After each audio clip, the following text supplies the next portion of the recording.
सभी को मेरी तरफ से जय प्रभु यीशु मसीह। और आज सच में एक बहुत ही अच्छा दिन है जब हम सब ने एक साथ मिलकर परमेश्वर की आराधना की और एक साथ मिलकर परमेश्वर के नाम को हमने ऊंचे पर उठाया। सच में कितना अच्छा लगता है कि जब हम सब लोग एक मन होकर परमेश्वर के नजदीके में आते हैं। आए परमेश्वर के वचन में थोड़ी देर मनन करें। और अगर आप मेरे साथ निकाल लें कि प्रभु यीशु मसीह ने महान आदेश के अंदर, जो कि मत्ती रचित सुसमाचार उसके 28वें अध्याय के 18 से लेकर 20 पद में इस प्रकार से कहा, तब यीशु ने उनके पास आकर कहा, स्वर्ग और पृथ्वी का सारा अधिकार मुझे दिया गया है, इसलिए जाकर सब जाति के लोगों को चेला बनाओ, उन्हें पिता पुत्र पवित्र आत्मा के नाम से बपतिस्मा दो, और जो आज्ञाएं मैंने तुम्हें दी हैं उन्हें मानना सिखाओ, और देखो मैं जगत के अंत तक सदैव तुम्हारे साथ हूं। और जिस बात पर हम इस समय मनन कर रहे हैं वो ये बात है कि जो आज्ञाएं मैंने तुम्हें दी हैं उन्हें मानना सिखाओ। ये बहुत ज्यादा इंपॉर्टेंट है, ये बहुत ज्यादा महत्वपूर्ण है। जो आज्ञाएं प्रभु यीशु मसीह ने आपको और मुझको दी हैं उन्हें मानना सिखाना है। Teach them to obey all that I have commanded you. प्रभु यीशु मसीह के लिए आज्ञाकारी रहना बहुत ज्यादा महत्वपूर्ण था। प्रभु यीशु मसीह फिलिपियों की पत्री में लिखा है, प्राण देने तक विश्वास योग्य रहे, यानी आज्ञाकारी रहे, प्राण देने तक he was faithful and he was obedient। और आज मैं इसी बात के ऊपर चाहता हूं कि हम सब लोग मनन करें कि क्या अर्थ है आज्ञाकारी रहने का। What does it really mean in the sight of God to be obedient? अगर आपको याद होगा, जो पहला कार्य परमेश्वर ने आदम को दिया था वो था आज्ञाकारी रहना। जो आदेश प्रभु यीशु मसीह ने परमेश्वर ने आदम को दिया, उत्पत्ति उसके दूसरे अध्याय के 17वें पद में लिखा है कि तुम सब इस वाटिका के सब वृक्षों के फल खा सकते हो, परंतु जो वृक्ष वाटिका के मध्य में है उसका फल तुम ना खाना, क्योंकि जिस दिन तुम उसका फल खाओगे उस दिन मर जाओगे। परमेश्वर की जो एक्सपेक्टेशन, जो उम्मीद उस समय आदम से थी वो ये थी कि वो आज्ञाकारी रहे। क्योंकि आज्ञाकारिता किस चीज को दर्शाती है, हमारी आज्ञाकारिता किस चीज को बताती है। अगर आप यूहन्ना रचित सुसमाचार उसके 14वें अध्याय के 15वें पद में लिखोगे तो देखोगे तो वहां पर इस प्रकार से लिखा है कि यीशु मसीह ने कहा, यदि तुम मुझसे प्रेम रखते हो तो मेरी आज्ञाओं को मानोगे भी। तो आज्ञाकारी रहना और परमेश्वर से प्रेम रखना एक ही बात है।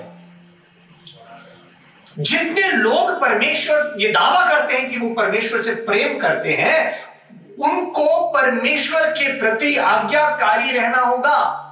और जो लोग आज्ञाकारी नहीं रहते वो परमेश्वर से प्रेम नहीं करते। प्रभु यीशु मसीह स्पष्टता से आपसे और मुझसे ये बात बता रहे हैं, हमें सिखा रहे हैं कि यदि तुम मुझसे प्रेम रखते हो तो मेरी आज्ञाओं को मानोगे भी। आज्ञाकारिता का अर्थ है परमेश्वर से प्रेम रखना, और यदि हम परमेश्वर से प्रेम रखते हैं तो उसकी सारी आज्ञाओं को मानेंगे। इतना इंपॉर्टेंट था कि जब परमेश्वर प्रभु यीशु मसीह को बादलों पर उठा ले गए, इससे पहले उन्होंने प्रभु यीशु मसीह ने अपने चेलों को एक साथ किया, और his last parting words were, उसके आखिरी विदाई के जो शब्द थे वो ये थे कि इनको आज्ञा माननी सिखाना। जो आज्ञाएं मैंने तुम्हें दी हैं इन्हें मानना सिखाना।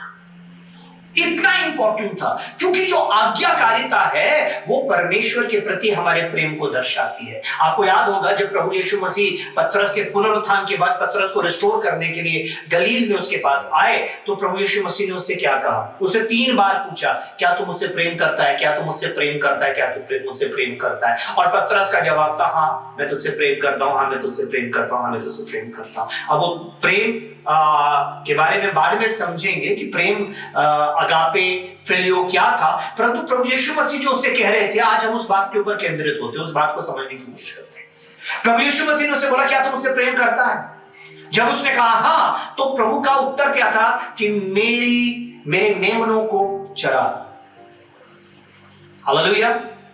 फिर मेरे भेड़ों को चरा, मेरी भेड़ों की रक्षा कर। हालेलुया। यानी प्रभु यीशु मसीह ने जब उससे कहा कि तू मुझसे प्रेम रखता है, तो साथ ही में उसको एक आज्ञा दी, उसको तीन बातें, तीन कमांड्स दिए, उसको आदेश दिए, तीन निर्देश दिए कि वो उनके प्रति आज्ञाकारी रहे। देखिए, जब हम परमेश्वर से प्रेम करते हैं तो हमारी आज्ञाकारिता, जब हम उसके कमांड्स के प्रति, उसकी आज्ञाओं के प्रति वफादार रहते हैं, आज्ञाकारी रहते हैं, तो उससे हम परमेश्वर के प्रति अपने प्रेम को प्रकट करते हैं। परमेश्वर के लोगों, हालेलुया, ये बहुत इंपॉर्टेंट है। This is very important that we should be obedient to God's commandments. ये बहुत जरूरी है कि हम परमेश्वर की जो आज्ञाएं हैं उनके प्रति आज्ञाकारी रहें। अगर हम आज्ञाकारी नहीं हैं और हम कहते हैं कि हम परमेश्वर से प्रेम रखते हैं, तो हम अपने आप को धोखा दे रहे हैं। किसी ने पूछा कि परमेश्वर से आप कितना प्रेम करते हो, और किसी ने बोला कि मैं इतना करता हूं। दूसरे ने बोला कि उसने पूछा कि कितने प्रतिशत प्रेम करते हो, उसने बोला 100% प्रेम करता हूं। तो हम सब भी ज्यादातर यही कहेंगे कि हम उससे 100% प्रेम करते हैं। पर मेरा दूसरा सवाल आप लोगों से ये है, अगर आप कहते हैं कि आप 100% प्रेम करते हैं, तो क्या आप 100% आज्ञाकारी हैं? When you say that you love him 100%, are you 100% obedient to God? देखिए, हमें उसकी आज्ञाओं के प्रति आज्ञाकारी रहना है, उसके आदेशों के प्रति आज्ञाकारी रहना। तभी महान आदेश के अंदर प्रभु यीशु मसीह ने अपने लास्ट पार्टिंग वर्ड्स के अंदर प्रभु यीशु मसीह ने इस बात को जोर देकर अपने चेलों को कहा कि जो आज्ञाएं मैंने तुम्हें दी हैं, इन्हें मानना सिखाओ। हालेलुया। आज्ञाकारिता सिखाई जाती है, आज्ञाकारिता सिखाई जाती है। और जितने भी पासवान हैं, जितने भी लीडर्स हैं, अगर वो आज्ञाकारिता सिखा रहे हैं बाय बीइंग अ मॉडल, आज्ञाकारिता सिखाने का अर्थ क्या है कि आपको मॉडल करना पड़ेगा, आपको नमूना बनना पड़ेगा। उसके लिए you will have to lead by examples. अगर आप आज्ञाकारी हो तो आपके शिष्य भी आज्ञाकारी होंगे, अगर आप आज्ञाकारी नहीं हो तो आपके शिष्य आज्ञाकारी नहीं होंगे। इसलिए आज्ञाकारिता सिखाने के लिए प्रभु यीशु मसीह ने कहा। इसलिए मैं आपसे कहता हूं कि आज्ञाकारी रहें, क्योंकि इसी से आप प्रभु यीशु मसीह के प्रति अपने प्रेम को साबित करते हैं। प्रभु आप सबको बहुत बहुत बहुत आशीष दे। Thank you so much.